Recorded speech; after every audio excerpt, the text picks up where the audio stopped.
No retreat, no surrender. We live and we die by this.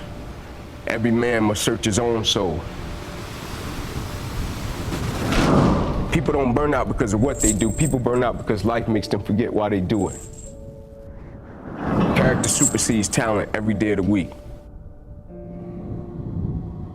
At a certain point, don't let your actions betray your words, man. The person that you're striving to become is stronger than any opposition, any adversity, any challenge that you will ever face. You know, I've been playing a game of football since I was 7. The second game of my junior year, fourth quarter, a little bit over 2 minutes left in the game, we were playing against Air Force. I went to make a tackle and I hit the guy, my body went completely limp. I fell to the ground and I blacked out. I almost lost my life and ultimately it left me with a paralyzed right arm and hand. My career ended. But I couldn't blame anyone. I couldn't blame the game of football. I couldn't blame the guy that I hit. I couldn't blame life. Instead, it made me question myself in such a way that I said, Ink, is this it? You know, there's one bad chapter define the book. Now you see life or what is really worth. Like, is that it? Did you just want to make it to the NFL? That was going to be it. Just because it's never been done doesn't mean it can't be done. My #1 competition is me. It's always you versus you. I just had a paralyzed right arm and hand. My mentality wasn't paralyzed. My spirit wasn't paralyzed. My drive wasn't paralyzed. My dedication wasn't, my commitment wasn't, I was the same man. I just had an extra boost of energy for why I live my life. I wear this as a badge of honor. Every single day, the adversity, the opposition that life sent to break me, I wear it as a badge of honor because I understand every day of my life, I represent something. So we already know what time it is. We know they finna try to break us. We already know they think we dinner. We already know that. We know they coming at us. We know they gonna throw everything they got at us. So here's how we gonna beat it. What we working for is greater than me and you, and so we gotta press forward and we gotta conquer it.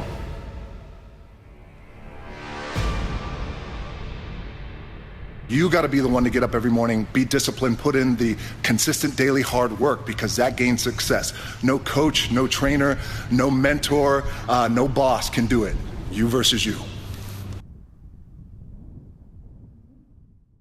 I want to be forever proud of who I was as a man and change who I used to be. The liar, the insecure guy, the guy who can, whatever. I want to be proud. If I die now, if I die at 80, if I die at 90, 100, I want to look at myself and say, proud of myself.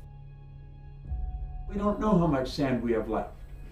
The future, we don't know. The past, it's gone.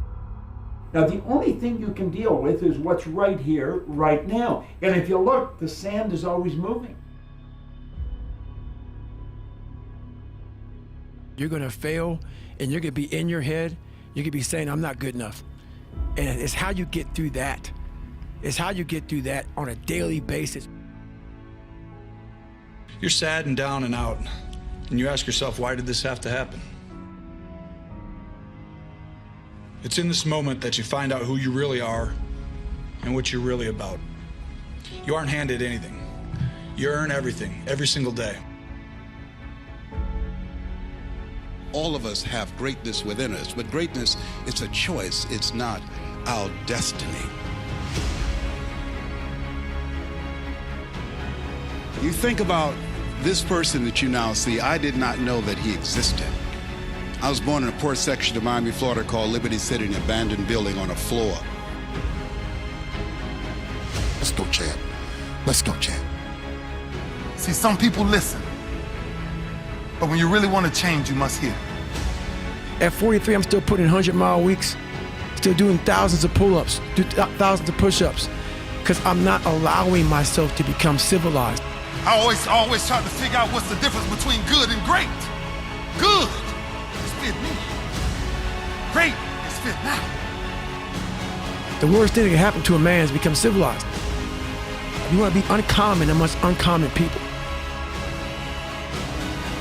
You start putting yourself in situations that suck, you'll find yourself. I found myself in this place, and I heard a whisper.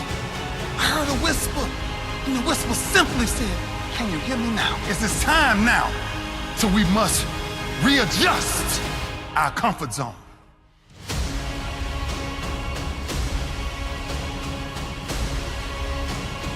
Don't look for those, nothing spectacular to come out the sky. We are the sky. What we looking to change, we must change. And the only way to change it is make sure you ain't doing the same thing every day of your life. If an alarm clock is waking you up every morning, we might find ourselves confused in 10 years.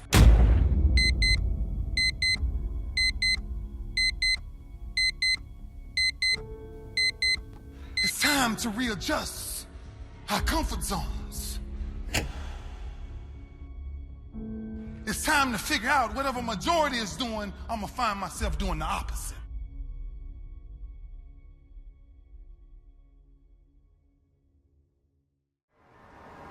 None of us wake up and say, today is the day I destroy my life. You can run into a trap and you set up a life that you didn't really want. What we do is we kind of check out because it feels overwhelming, or we check out because we're afraid, or we check out because we start listening to self-doubt, and then we make these teeny tiny decisions all day long, and we don't even realize it. Decision to not get up on time, a decision to not eat the right thing, a decision to snap at your kids, a decision to not speak in a meeting, a decision to not look for a job, a decision to not deal with your finances, a decision to not call your parents, like whatever it is. All day long, these tiny decisions that take you so far off track. And then you wake up like I did and you look at your life and you think, how the hell did I get here?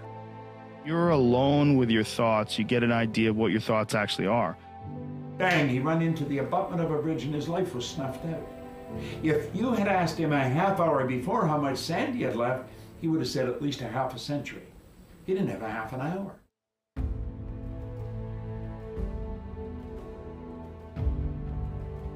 See, the trick is we don't know how much sand we have left.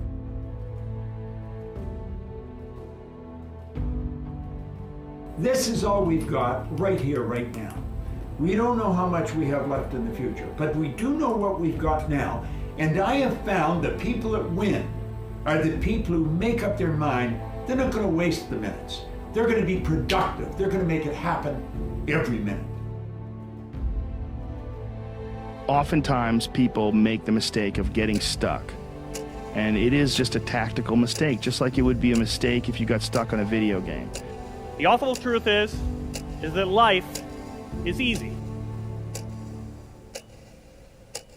Truly living, chasing a dream and truly living is hard. You knew that there was more in store for you, but you couldn't figure out how do you close that gap?